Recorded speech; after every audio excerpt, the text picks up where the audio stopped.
akan menuju tempat produksi. Baiklah, sekarang kita akan menuju tempat produksi untuk melihat langsung pembuatan bakso Solo 75 yang mengandung rumput laut dan menggunakan probiotik. Banyak produksinya ya? Lumayan, kalau kemarin pandemi kan lumayan turun juga. Ini alhamdulillah udah meningkat lagi. Lumayan. Jadi ini Untuk pemasarannya bagus. Untuk pemasaran, insya Allah sama teman-teman di IPMI sama teman-teman UMKM juga nanti kita saling bantu memasarkan produk gitu. Berarti sudah mulai pulih Iya, ekonominya ya. Iya, perlahan insya Allah.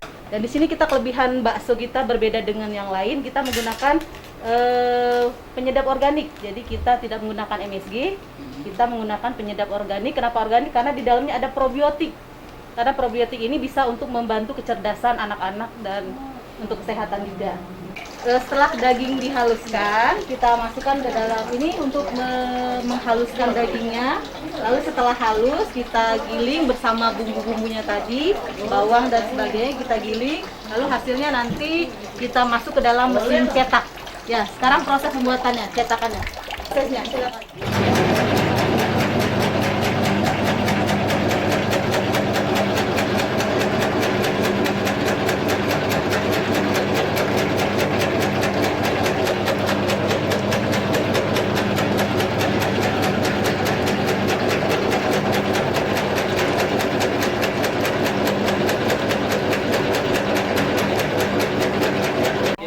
Sampai kering, baru di frozen.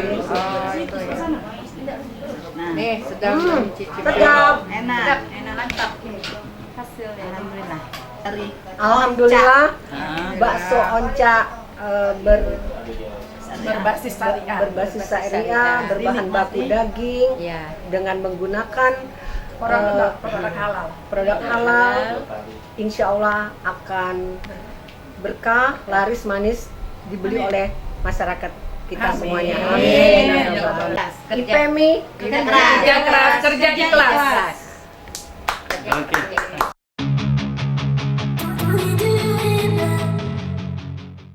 Workshop kewirausahaan berbasis syariah yang diadakan oleh Divisi Pendidikan dan Pelatihan IPMI, Ikatan Pengusaha Muslimah Indonesia, wilayah Sumatera Selatan. Untuk acara selanjutnya, ke acara yang sudah kita sama-sama nantikan, yaitu penyampaian materi dari Divisi Pendidikan dan Pelatihan. Dalam hal ini akan disampaikan oleh Ibu Hajah Mulyawimah Dinar. Kepada Ibu Dinar kami persilakan. Bismillahirrahmanirrahim. Assalamualaikum warahmatullahi wabarakatuh. Waalaikumsalam warahmatullahi wabarakatuh. Alhamdulillahirabbil alamin wa bihi nasta'in ala umuri dunya waddin. Wa na'aqibatu lil muttaqin wa la 'udwana illa 'alal zalimin. Allahumma shalli wa sallim ala sayyidina Muhammad wa ala alihi washabihi ajma'in. Amma ba'd. Yang saya hormati dan Allah muliakan serta kami banggakan, Ibu Hajah Dr. Anda Musyawati MM sebagai Ketua IPMI Sumsel. Yang saya banggakan ibu-ibu seluruh anggota IPMI Sumsel yang sudah hadir saat ini, dan yang saya hormati tuan rumah yang sudah membuat suasana menjadi tenang dan damai, dan yang Allah berikan kita untuk yang hadir saat ini. Semoga apa yang kita sampaikan bermanfaat untuk kita semuanya. Ini adalah tugas kami dari Divisi Pendidikan dan Pelatihan, di mana judul dari kami adalah Wirausaha Berbasis Syariah. Yang diambil adalah salah satunya produk Ibu Onca, cara buat bakso ayam yang sehat dengan kemasan higienis. Dari judulnya aja kita sudah menyimpulkan bahwa berdagang beliau itu betul-betul mempunyai konsep Islami, karena pada kenyataannya sekarang ini berdagang itu nyari untung tanpa pedulikan konsumen, nyari sesuatu yang membuat suksesnya usaha mereka, menyampingkan akan keberadaan si pembeli, tidak memikirkan bahaya dari suatu produk hanya untuk dipaksakan mencari keuntungan. Ibu-ibu yang Allah muliakan, sesuatu yang Allah sempurnakan hanyalah Islam, dan kita sebagai umat Islam berusaha menyempurnakan dalam hal kehidupan, baik berbisnis maupun sosialisasi dengan sesama. Ibu-ibu yang Allah muliakan, di dalam cara berbisnis secara syariah itu ada 9 poin. Satu adalah dari segi barang yang diperjualbelikan. Barang yang dijual adalah barang yang halal dan memiliki kualitas yang baik. Barang halal adalah bisa menjamin kita barokah dalam berbisnis, karena rata-rata orang yang menjual barang hanya untuk mencari keuntungan besar biasanya tidak memikirkan halalnya. Yang penting bagi mereka adalah usaha mereka membumi, yang tidak menciptakan kerja itu adalah bagaimana Allah melihat kita dalam membuat bisnis, produk yang kita sajikan atau kita haturkan kepada masyarakat dan umat Islam tentunya. Ibu-ibu yang Allah muliakan, saya akan menjelaskan satu persatu bagaimana dari segi barang yang diperjualbelikan itu harus halal dan memiliki kualitas yang baik. Salah satunya Allah menentukan bahwa di dalam suatu bisnis atau usaha, jika kita programkan untuk Allah dan Rasulnya, kita tidak pernah terlepas daripada kejujuran. Contohnya, bagaimana itu barang itu halal, dari mulai kita membeli, kemudian dikemas. Ada seseorang yang menjual itu supaya barang itu awet, mereka akan menambahkan pewarna tekstil atau pengawet mayat. Jadi Bu, orang mayat itu oleh kita dimakan, gitu ya. Jadi yang kita sedihkan itu bagaimana mereka menciptakan pekerjaan itu tanpa memikirkan bahaya dari pada produk yang mereka jual. Maaf, buka aja ya. Agak susah saya sesak nafas. Jadi ibu-ibu yang Allah muliakan, bahwa di samping produk halal itu membangkitkan usaha kita semakin barokah dan maju, dijamin itu oleh Allah. Karena yang kita tuju adalah bagaimana Allah itu ridho dengan apa yang kita perjualbelikan, dan keuntungan sangat akan banyak baik yang menjual maupun yang membeli. Kedua, tidak menjual barang cacat atau rusak. Dalam hal ini sering kita berbelanja, kadaluarsanya tidak diperiksa baik oleh toko maupun produk-produk rumahan, ya. Oleh karena itu, ibu-ibu, setiap kita membeli, perhatikan expirednya barang yang kita beli. Dikhawatirkan itu akan menimbulkan efek yang fatal buat tubuh kita. Penjual rata-rata mereka ketika barang itu basi, dia kemas kembali, cuci kembali, dicampurlah segala macam obat-obatan yang merusak kadar di tubuh kita sehingga menjadi sakit atau hal yang membuat seseorang itu menjadi rugi fisiknya oleh karena si penjual tadi tidak memperhatikan hal itu. Ketiga, berdagang jujur atau transparan akan menjadi keberkahan dalam berdagang. Jadi ibu, bisnis syariah itu memang sudah Allah haruskan untuk umat Islam. Jangan sampai umat Islam memikirkan hanya uang. Tujuan kita bagaimana berdagang itu menguntungkan dunia akhirat. Uang adalah hanya fasilitas kita, penambah kita, agar kita tidak terlalu di dunia ini sulit. Nah, maka dengan itu, dengan adanya berdagang syariah, insya Allah apa yang kita jual, walaupun keuntungannya sedikit, jangan kita mengeluh. Allah memberikan nikmat yang luar biasa, lebih dari itu, lebih dari nominal. Pikirkan itu, karena orang banyak setelah berdagang rubuh, kolaps, itu banyak yang stres. Padahal kita hadapi apa yang sudah terjadi yang ditakdirkan Allah dalam usaha itu. Dengan bisnis syariah ini kita akan memperhatikan betapa syukur itu membuat usaha kita semakin maju. Tidak usah takut akan ocehan. Itu ibu itu rubuh dulu sukses misalnya. Nah, dengan kita berbasis syariat tadi, kita akan beriman. Itulah aturan Allah. Ibu-ibu di dalam surat Al-Quran ayat As-Syu'ara, surat As-Syu'ara ayat 181 sampai 183. A'udzubillahi minasyaitonirrajim. Bismillahirrahmanirrahim. Al-kaila wa la takunu minal mukhsirin. Sempurnakanlah takaran dan janganlah kamu merugikan orang lain. Karena pada dasarnya salah satunya contoh, kita membuat lontong sayur itu, kenapa kok bisa 3 bulan awet di pasar dan dia keras, tidak lembek-lembek, tidak basi. Ternyata dicampur pengawet maya dan berasnya juga beras akik. Nah, itu yang kita harus hindarkan. Kejujuran dalam berbisnis syariah itu sangat membuat kita mulia, dan dengan kita tidak merugikan orang lain itu suatu pahala yang besar. Ibu-ibu yang Allah muliakan, yaitu tahap keempat adalah tidak memberikan janji atau sumpah. Contoh, aku nih jual jeruk, Bu, nih jeruk bagus, 100 kilo itu bagus, yang pucuknya bagus, bawahnya busuk. Nah, itu hal yang patut muslim hindari. Memang kita tidak tahu namanya dibungkus rapi jeruk itu. Salah satu contohnya jeruk.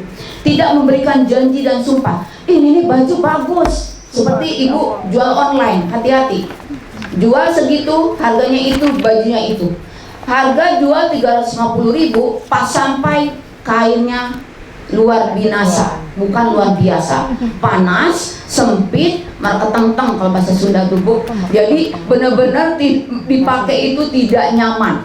Nah, hal ini ibu-ibu yang berjualan online hati-hati sekali, baik itu produk yang dimakan maupun yang dipakai. Jangan sampai misalnya yang dijual di tempatnya itu pempek 5.000, ketika online pempek 1.000. Mak mana ngebalikin? Gak bisa. Nah, itu hal-hal yang kita dikhawatirkan adalah umat seperti itu kebanyakan, dan itulah yang harus kita sampaikan nanti ibu-ibu IPMI ketika ilmu ini semoga bermanfaat, karena kita menyampaikan satu ayat itu pahalanya menjadi luar biasa buat kita ke depan. Kita sayang kepada umat, Allah pun akan sayang kepada kita. Yang kelima, murah hati kepada pembeli. Jangan sekali-kali ibu-ibu dengan pembeli dibedakan mana eksekutif, mana ekonomi. Contohnya, yang turunnya dari Alphard, silakan ibu beli, mau beli yang mana ya, gitu ya. Nah, tapi ketika turun dari becak, yang mana? Banyak nanya baik kau, belilah yang ado, seduit yang kau ado. Nah, itu saya pernah menghadapi orang pedagang seperti itu, tanya gitu kan, kebetulan saya mobil numpang orang, itulah Alphard, disambut begitu mesranya oleh si pedagang. Tapi ketika turun dari beca, mungkin beliau itu suaminya nggak nganter, jadi naik beca. Ternyata orang itu berduit. Nah, itu Bu, jangan dibedakan mana kelas atas sama kelas bawah. Allah tidak suka. Allah tidak suka dengan orang-orang yang selalu membeda-bedakan. Ya, semoga dari hal-hal ini kita tetap menjadi berdagang sesuai akhlakul karimah. Berdaganglah secara syariah. Walaupun orang-orang banyak sinis. Seperti Rasulullah, beliau dikata sama orang Yahudi. Katanya Nabi berdagang. Nabi itu duduk di masjid, ajak pikir tuh umat Nabi tidak sesak. Kata orang Yahudi ngato. Nah, Rasulullah aspek apapun beliau masuk. Makanya beliau di usia 25 tahun bisa melamar Siti Khadijah dengan 100 ekor unta. Berarti bisnis beliau luar biasa Bu, sampai ke Jalan Sutra, Cina. Nah, itu karena apa? Beliau punya sifat al-amin, jujur. Kata orang, ini harga kredit 100.000, kalau kontan 50.000, tak boleh Bu. kredit sama kontan sama baik harganya, ya jangan dibedakan. Dan alhasil kita tidak melaksanakan riba ya dalam hal ini. Ibu-ibu yang Allah muliakan, yang keenam, tidak saling menjatuhkan harga dengan pedagang lain untuk bersaing, dan itu sangat Rasulullah marah. Contoh, kita jualan model 9.000, tetangga depan 6.000, pederuglah ke tetangga depan. Tapi apa? Kita tidak usah 1.000. Aduh, aku 9.000 loh, kada laku ini. Padahal kualitas kita apa? Basis syariah. Tekwannya modelnya tidak pakai pemutih, kuahnya tetap ada udang, ada bengkuang dan bumbu lainnya. Yang mereka entah dinosaurus kali kuahnya dikasihnya sehingga supaya menarik, kita tidak tahu Bu.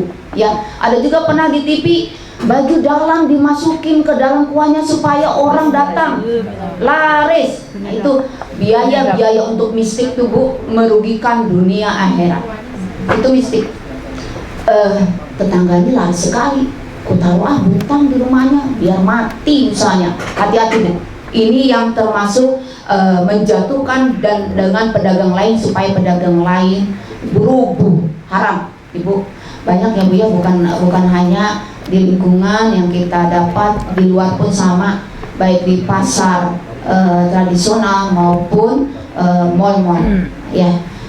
Kita tawakal saja karena yang mengatur rezeki itu Allah. Sudah Allah tetapkan, si A ini 1 miliar, si B ini 2 miliar, si C ini 100 juta. Allah tidak memandang rezeki itu pintar atau si bodoh atau si soleh atau si durhaka. Allah adil, Rahim, Allah Maha Penyayang. Jadi Allah itu menyayangi semua umatnya, tidak pandang bulu hanya Muslim. Non Muslim pun Allah berikan kekayaan. Betapa rahmannya Allah. Allah hanya memerintahkan Muslim untuk jujur dan bersyukur, ikhlas dalam segala perbuatan. Allah hanya memerintahkan itu. Tapi kebanyakan Muslim lengah, kebanyakan Muslim frustasi dengan sudah jalannya takdir. Kenapa Muslim tidak bisa sukses seperti non Muslim? Karena tidak sabar dan bersyukur. Alhasil menyimpang dari ajaran. Pentingnya basis Muslim untuk mempelajari bagaimana berdagang secara syariah. Baik, assalamualaikum warahmatullahi wabarakatuh. Alhamdulillah kita sudah mendengarkan paparan tentang bagaimana wirausaha berbasis syariah yang sudah disampaikan oleh Ibu Hajah tadi. Ada beberapa hal yang terkait dengan pemasaran. Di dalam pemasaran wirausaha berbasis syariah tentunya kita tidak terlepas dari yang 9 poin setelah dipaparkan tersebut. Nah, yang saya ingin tanyakan bagaimana kita membangun diri kita ini, apalagi sebagai wirausaha pemula, untuk bisa bersaing sehat dengan hal-hal yang disampaikan tadi. Yang kedua, dengan meningkatnya harga barang-barang pokok, bahan-bahan pokok yang diperlukan, tentunya ini juga berefek ya, berpengaruh kepada produk yang kita jual. Nah, ini bagaimana? Mungkin apakah kita dengan cara tetap memiliki kualitas yang baik walaupun harganya masih dalam standar, atau bagaimana? Karena banyak teman-teman kami UMKM ini, terutama pengusaha tempe, dengan mahalnya kedelai, kemudian ada juga beberapa PMP itu dengan mahalnya minyak goreng, sehingga mereka ada yang stop dulu gitu. Nah, ini kan mengurangi pendapatan mereka, sementara mereka ini rata-rata home industry. Nah, seperti rumah onca ini kan cukup memadai. Nah, mungkin berpengaruhkah nantinya kepada barang-barang atau bahan pokok yang diperlukan pada UMKM, khususnya wirausaha yang masih pemula. Itu saja Bu, terima kasih. Assalamualaikum warahmatullahi wabarakatuh. Waalaikumsalam warahmatullahi wabarakatuh. Terima kasih Ibu Dima yang telah satu dulu. Oke, langsung dijawab ya Om ya. Alhamdulillah atas perhatiannya Ibu. Pertama itu saya rangkum dari pertanyaan adalah bersaing sehat. Sebagai kita pemula berdagang, itu memang Bu sangat mengganggu mentalistik sebagai pemula. kita kembali kepada Allah yang menentukan rezeki. Tujuan kita adalah bukan mencari uang. Tujuan kita adalah berdagang untuk menetapkan, menguatkan iman. Kalau kuatnya iman seseorang kembali kepada ubudiyah kita, maka jualan apapun walaupun pemula tetap semangat. Itu yang saya dapat. Bagaimana saya memulai usaha, selalu optimis dan minta bantuan Allah. 1 doa, 2 yakin, 3 usaha, dan terakhir adalah tawakal. Dalam hal ini berdagang, jangan sekali-kali takut tersaingi. Apapun yang kita jual, kalau tujuannya Allah, uang itu akan datang sendiri. Yakinlah. Tidak pernah ada namanya untuk mengeluh, itu tidak ada. Ya, dengan pemula tadi Bu, modalnya hanya doa, sabar, yakin, tetap ikhtiar, dan terakhir tawakal. Tawakal adalah konsep supaya kita tidak stres dengan keadaan yang begitu jelimet. Tidak usah takut, aduh tetangga aku bola aku ya, tidak. Misalnya, tawakal saja. Sudah Allah tentukan rezeki kita. Kenapa? Apalagi sampai ada yang orang main negatif supaya laku, didatangkanlah jin penglaris. Nah itu banyak. Kita jangan sampai syirik dicampurkan dalam wadah halal. Nah jadi yang penting Bu, optimis. Yang kedua, efek dari harga mahal. Cak manu ya kita antisipasinya nih. Harga mahal galo, dagang sampai gulung tikar. Cak mana biasanya? Biasanya kedelai misalnya 10 ton. Karena harga mahal jadilah 1 ton. Tetap produksi, jangan ditinggalkan.